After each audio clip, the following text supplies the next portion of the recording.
People have talked about the full moon for thousands of years. Some say it makes people emotional. Others say it causes chaos, madness, or strange behavior. And a lot of modern thinking dismisses it as superstition. So what's actually true? Is the full moon doing something to us, or is it all in our heads? The answer isn't mystical, and it isn't dismissive either.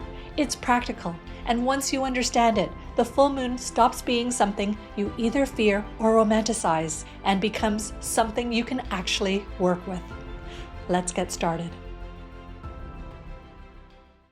The biggest misunderstanding about the full moon is the idea that it creates emotion or behavior.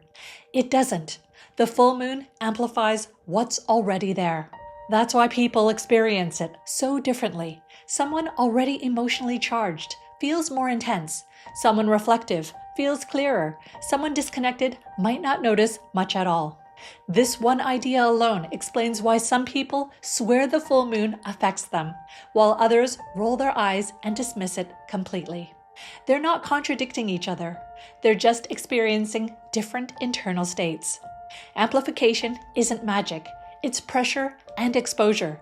Think of turning up the volume on a speaker. The music was already playing. You just hear it more clearly. The full moon works in a similar way. At its peak, many people experience disturbed sleep, heightened emotions, increased restlessness, or deeper reflection. Hospitals and caregivers have observed these patterns for decades, not because the moon makes people irrational, but because pressure reveals sensitivity. Ancient cultures across the world linked the moon to emotion, intuition, and the subconscious. Even the word lunatic comes from luna, the Latin word for moon. This wasn't superstition, it was observation. People noticed patterns long before they had the scientific language to explain them. They noticed changes in sleep, mood, and behavior that followed lunar cycles. Modern science doesn't talk about energy in spiritual terms, but it does confirm a few important things. From a physical perspective, the moon has a measurable gravitational pull on the Earth, strong enough to move entire oceans and create tides. That's not belief, that's physics. Now here's the part that people either exaggerate or dismiss completely. The human body is approximately 60 to 70% water. We're not immune to gravitational forces simply because we're smaller than the ocean. We're just more subtle, and subtle doesn't mean imaginary. Another significant factor is light.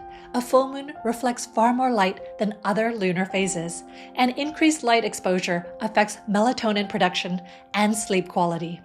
When sleep is lighter or disruptive, emotional sensitivity increases.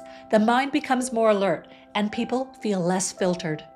That alone explains why full moons are associated with restlessness, heightened emotion, and mental activity. And when a pattern is observed consistently across time, geography, and culture, it's usually pointing to an underlying mechanism, whether people can explain it yet or not. From an energetic standpoint, the full moon is a time when prana, or life force energy, is more abundant in the environment. The full moon doesn't create this energy, it reflects solar energy. And during the full moon, that reflected energy is at its peak. The atmosphere becomes more saturated with prana. When prana increases, everything accelerates. Thoughts feel louder, emotions surface faster. Unresolved patterns don't stay buried. The full moon doesn't cause emotional reactions. It exposes what's already there. Just like stress doesn't cause insecurity, it reveals it. That's why some people feel inspired and clear during a full moon, while others feel overwhelmed or unsettled. It's the same amplification, just different levels of awareness. And that's why the full moon can feel uncomfortable, especially if you're avoiding something internally. Amplification doesn't judge, it just reveals. The full moon is not a time to manifest impulsively or override reality with positive thinking. It's a time to notice. Notice which emotions feel louder, notice which thoughts keep returning, and notice which patterns are asking for attention rather than suppression. When amplification increases, whatever's been pushed aside tends to rise to the surface. This isn't a problem, it's information. Instead of reacting automatically or trying to manage the experience, allow yourself to observe it. Awareness creates space, space creates clarity, and clarity makes change possible without force. Practices like reflection, forgiveness, and meditation work particularly well during the full moon. Not because the moon is doing something to you, but because conditions make inner material easier to see and process. The full moon turns up the signal. The value lies in how consciously you meet what comes up. The full moon isn't here to disrupt you or control your emotions. It's part of a natural rhythm that reveals what's already present within you. When awareness is low, amplification feels overwhelming. When awareness is present, the same conditions become an opportunity for insight, release, and growth. This is the difference between reacting to life and working with it. The full moon doesn't ask you to believe in anything. It's simply inviting you to pay attention to your thoughts, your emotions, and the patterns that quietly shape your experience. And when attention becomes intentional, change no longer requires force. Thank you so much for watching.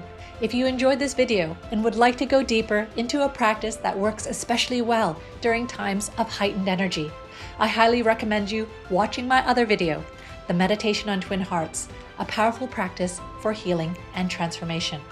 It explains how this meditation supports clarity, emotional balance, and inner healing by helping you work with heightened awareness rather than reacting to it. Until next time, take care, work with what life is trying to show you, and always stay inspired.